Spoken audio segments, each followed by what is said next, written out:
Hello Indira. Hello. দেখ তোমার pre wedding লুকটা আমি করেছি, সেটা তো সবাই দেখেছে। তারপর তোমার ব্রাইড করলাম, আজকে তোমার রিসেপশন। কেমন লাগলো আমার প্রত্যেকটা কাজ? খুব খুব ভালো লাগলো। অ্যাজ ইউ ক্যান সি, আমাকেও দেখতেও খুব প্রিটি লাগছে। I can feel myself pretty as well. খুব খুব ভালো লেগেছে আমার। শিওর? একদম সবাই স্পেশাল বুক করতে পারবে তো? নিশ্চয়ই। তোমার কি দেখে মনে হচ্ছে না আমাকে? একদম।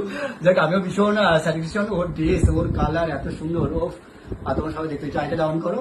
ও যেমন চাইছিল তেমনই করে দিয়েছি, এই জন্য অসংখ্য ধন্যবাদ।